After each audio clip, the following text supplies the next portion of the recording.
नमस्कार दोस्तों। अब हम पढ़ेंगे हिंदी व्याकरण के अंतर्गत स्वर टॉपिक पर हम चर्चा करने वाले हैं। दोस्तों, हिंदी वर्णमाला में स्वर और व्यंजन का काफ़ी महत्व है। तो आज के इस वीडियो में हम शुरुआत करते हैं। दोस्तों, स्वर क्या होते हैं?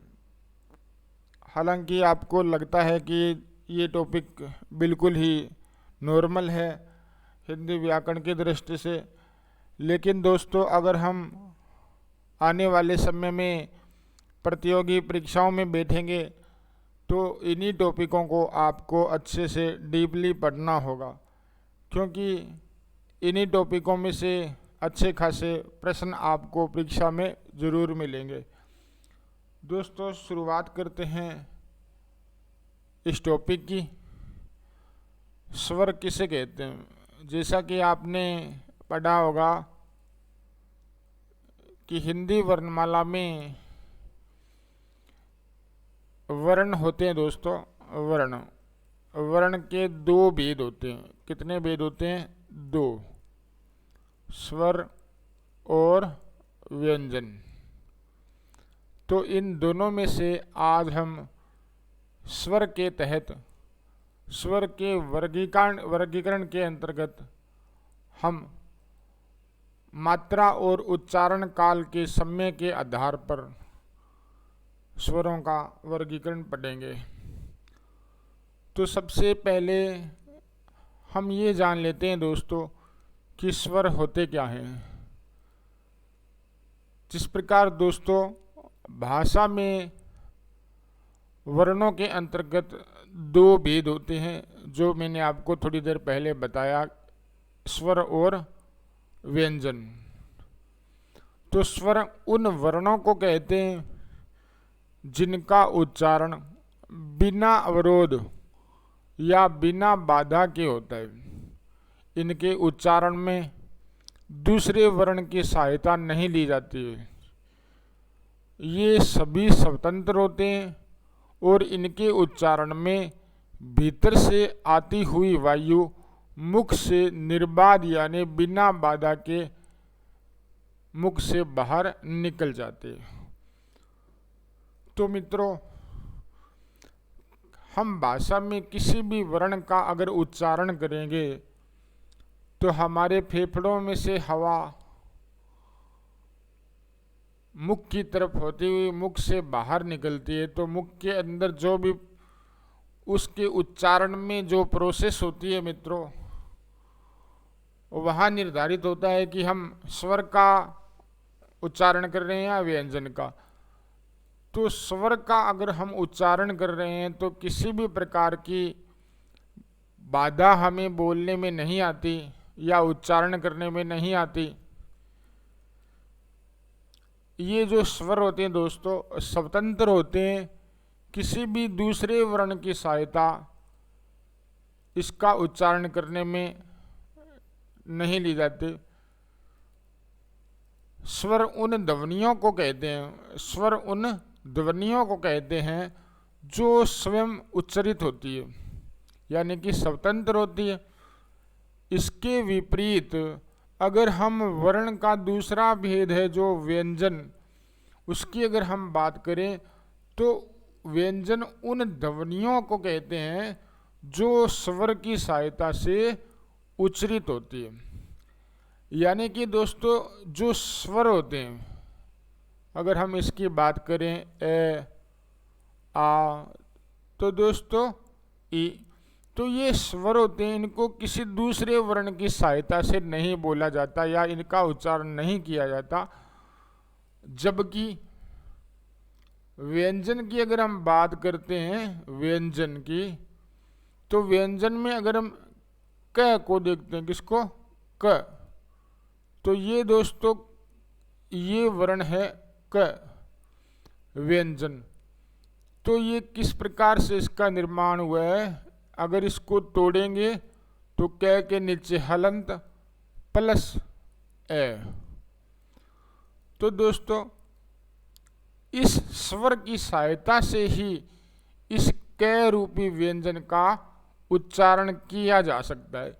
अगर इस स्वर को अलग हम कर देते हैं तो इसको हम क ऐसे बोल नहीं सकते, क के साथ हलंत है, इसका हम उच्चारण ही नहीं कर पाएंगे, क्योंकि व्यंजनों को स्वरों की सहायता से ही बोला जाता है। तो दोस्तों हम बात कर रहे हैं स्वर की, तो स्वर में ऐसा कुछ नहीं होता, ये जो इनकी अपनी स्वतंत्र जो ध्वनियाँ होती है दोस्तों, और स्वतंत्र होते हैं, उच्चारण करने के मामले में भी दूसरे वर्णों की सहायता नहीं लेते। जिन वर्णों के उच्चारण में हवा मुख से बिना किसी रुकावट के निकलती है उन्हें हम स्वर कहते हैं। और यही अगर हम व्यंजन की परिभाषा देखें तो जिन वर्णों के उच्चारण में हवा मुंह से या मुख से रुकावट के साथ निकलती है, यानी कि रुकावट आती है हमारे मुख के अंदर, जो जीभा की स्थिति है उसके अनुसार उनके उच्चारण करने में रुकावट आती है, तो उन्हें व्यंजन कहते हैं।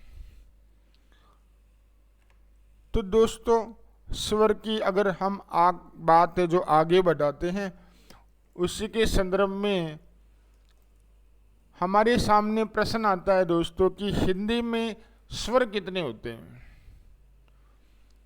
हिंदी में स्वर कितने होते हैं, यहाँ पर भी विद्यार्थीगण जो गलती कर देते हैं मित्रों। हिंदी में 11 स्वर होते हैं। कितने होते हैं? 11 स्वर हिंदी में माने जाते हैं, जिस प्रकार ए, आ, इ, ई, उ, ऊ, ऋ, ए, ऐ, ओ, औ। तो दोस्तों कुछ विद्यार्थी ऐसे करते हैं कि जो ये इनके आगे हम जब छोटी कक्षाओं में पढ़ते थे अंग और ए, ये भी जोड़ लेते हैं, इनको मिलाकर वो 13 बना देते हैं। तो दोस्तों जैसे जैसे हम बड़ी कक्षाओं में पढ़ते हैं और जैसे जैसे हमारी हिंदी का जो मानक स्वरूप है वो अशुद्धियों को दूर करते हुए आगे बढ़ रहा है, उसी के अंतर्गत जो ये अंग और ए यानी कि अनुस्वार, ये जो ऊपर लगी होती है ना बिंदी, इसे क्या कहते हैं? अनुस्वार। और ये जो वर्ण के आगे 2 बिंदी लगी है उनको क्या बोलते हैं मित्रों? विसर्ग। तो अनुस्वार और विसर्ग, इन दोनों को ए योग वाह्य की श्रेणी में माना जाता है। ए योग वाह्य क्या होता है मित्रों? ये वर्ण जो अंग और ए, ये दोनों ना तो स्वर में गिने जाते हैं और ना ही व्यंजन में गिने जाते हैं, इनकी अलग ही कैटेगरी का निर्माण कर दिया गया। तो इस कैटेगरी का नाम है दोस्तों ए योग वाह्य। आपसे परीक्षा में पूछा जा सकता है कि निम्न में से कौन सा वर्ण ए योग वाह्य?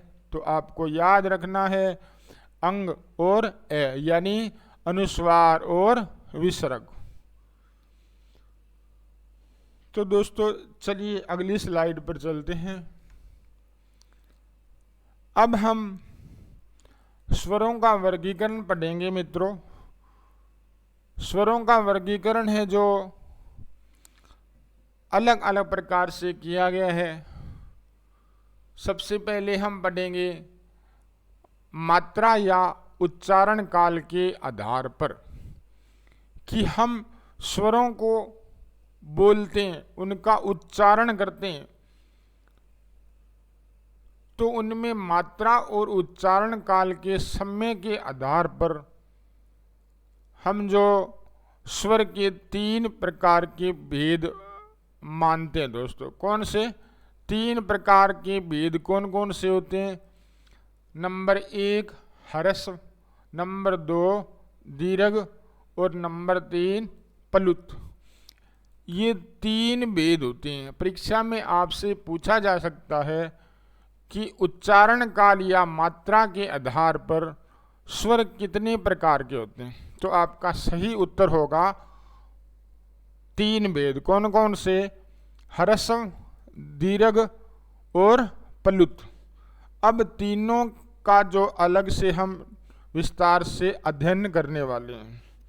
सबसे पहले हम अध्ययन करेंगे ह्रस्व स्वर का। हिंदी में दोस्तों अगर हम बात करें, ह्रस्व स्वरों की संख्या 4 होती है। कितनी होती है? 4। ये आपसे परीक्षा में पूछा जा सकता है। ह्रस्व स्वर के अंतर्गत हम पढ़ें तो इनके उच्चारण में केवल एक मात्रा का समय लगता है।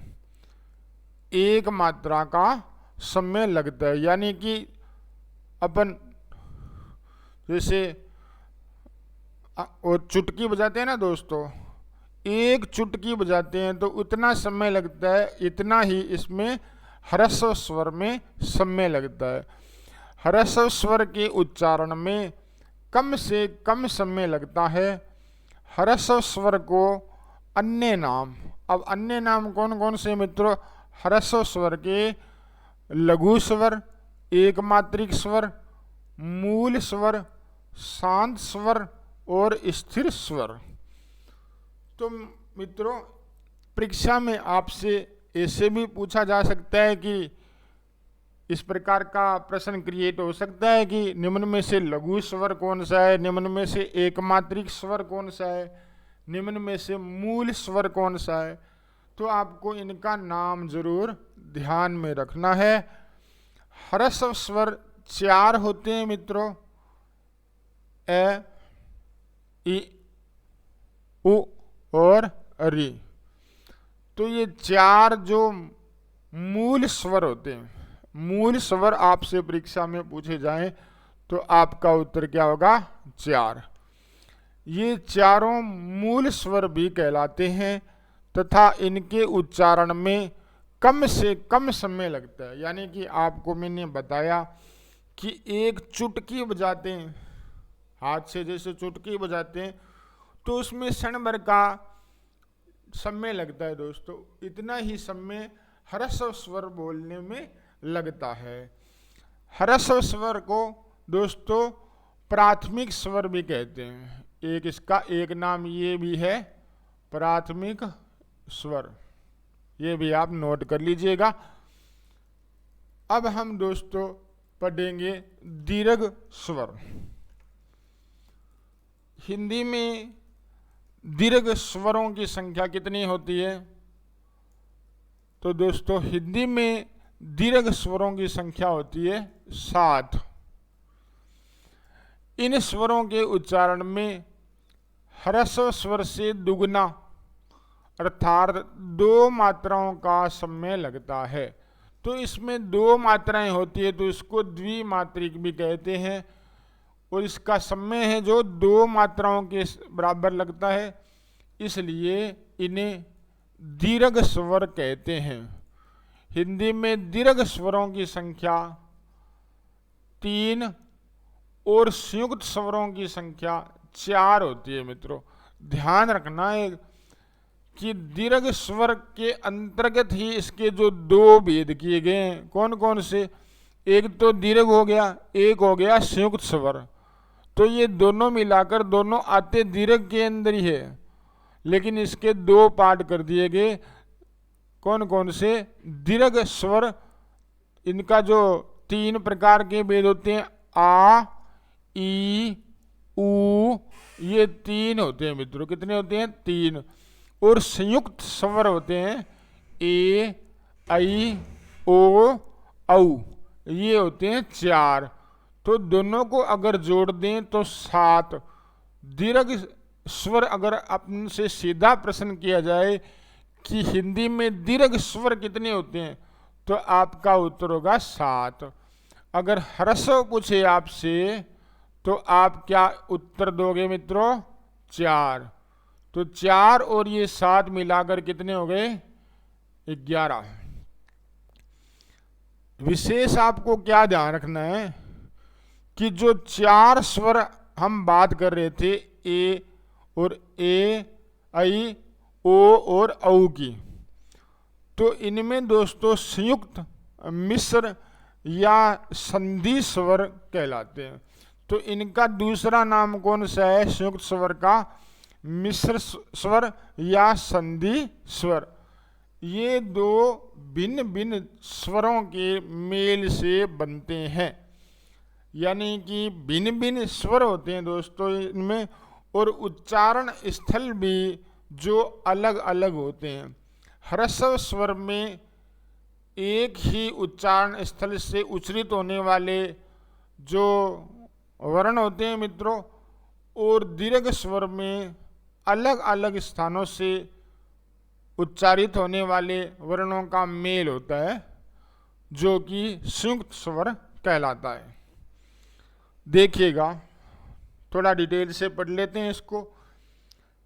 जैसे कि आपने मित्रों पढ़ा होगा कि ए और ऐ, अगर उच्चारण स्थल की बात करें, वर्णों का उच्चारण स्थल की अगर हम बात करते हैं, तो ए और ऐ है, ये इनका वर्ग कौन सा होता है दोस्तों? इनका वर्ग होता है कंठ तालव्य। कौन सा होता है? कंठ तालव्य। ए जो होता है दोस्तों, ये आता है कंठे वर्ग में, और जो ई होता है ये होता है तालव्य वर्ग में। इसलिए ए है ये कंठ तालव्य वर्ग में आता है, क्योंकि ए प्लस ई, तो यहाँ पर ए का निर्माण करती है, और ए प्लस ए आई का निर्माण करती है। तो ये दोनों ए और आई है जो कंठ तालव्य वर्ग में है। तो अलग अलग इनका जो उच्चारण स्थल इसका अलग अलग है। ए का अलग होता है, जैसा कि आपको बताया कि कंठे वर्ग में आता है इसका जो उच्चारण स्थल, और ई का होगा तालव्य वर्ग में। इसी प्रकार मित्रों ओ और औ होता है। ये दोनों जो वर्ण है ओ और औ, ये आते हैं किसमें? कंठोष्ठ्य में। किन में आते हैं दोस्तों? कंठोष्ठ्य, इस वर्ग में आते हैं। तो ए दोस्तों कंठे वर्ग में, और उ छोटा उ है जो ओष्ठ वर्ग में, ओष्ठ्य वर्ग में। तो दोनों को मिलाकर जो ओ बनता है ये कंठोष्ठ्य वर्ग में आता है। तो कहने का मतलब है कि दो भिन्न भिन्न उच्चारण स्थल या भिन्न भिन्न स्वरों के मेल से जो संयुक्त स्वर बनते हैं दोस्तों, जिसकी हम बात कर रहे थे, क्या बनते हैं? संयुक्त स्वर। ठीक है दोस्तों, उम्मीद करता हूं कि आपको अच्छे से ये दीर्घ स्वर जो याद हो गए होंगे। सीधा अगर आपसे पूछे कि दीर्घ स्वर कितने होते हैं, आपका उत्तर 7 होगा। और अगर मूल रूप से पूछे आपसे दीर्घ स्वर, तो 3 होते हैं। इसी के अंदर दूसरा पार्ट होता है संयुक्त स्वर का, जिसकी संख्या 4 होती है। अब हम दोस्तों पढ़ेंगे प्लुत स्वर को। प्लुत स्वर क्या होता है दोस्तों? ज्यादातर जो ह्रस्व स्वर और दीर्घ स्वर ही काम में आते हैं हिंदी में। प्लुत स्वर का प्रयोग हिंदी में बहुत ही कम होता है दोस्तों, फिर भी इसको पढ़ लेते हैं, इसकी भी जानकारी हमें होनी चाहिए। दोस्तों आपको लगता है कि हिंदी वर्णमाला में जो ये टॉपिक बिल्कुल ही सरल है, लेकिन बताना चाहूँगा दोस्तों, मनुष्य जन्म से लेकर मृत्यु तक कुछ न कुछ सीखने की जो उसकी श्रद्धा होती है, सीखने का भाव होता है उसमें। उसी प्रकार अगर हम शिक्षक हैं या विद्यार्थी हैं, तो हमें सीखने को ललायित रहना चाहिए, और होता भी ऐसा है। कितना भी सरल टॉपिक हो, फिर भी अगर हम उसके बारे में पढ़ते हैं तो कुछ न कुछ नई चीज़ हमें ज़रूर पता लगता है, जो कि हमने पहले नहीं पढ़ी हो। तो अब हम बात करेंगे प्लुत स्वर की। प्लुत स्वरों के बारे में पढ़ेंगे दोस्तों। इन स्वरों में सम्य होता है जो दीर्घ स्वरों से भी अधिक लगता है। दीर्घ स्वरों में जो सम्य लगा था ह्रस्व स्वरों का दुगना, यानी ह्रस्व स्वरों से इसमें 3 गुना सम्य अधिक लगता है। कितना? 3 गुना से अधिक सम्य लगता है। जब किसी को दूर से पुकारते हैं तो अंतिम स्वर को खींचकर लंबा कर देते हैं तथा उसके उच्चारण में 2 से अधिक मात्राओं का सम्य लगता है।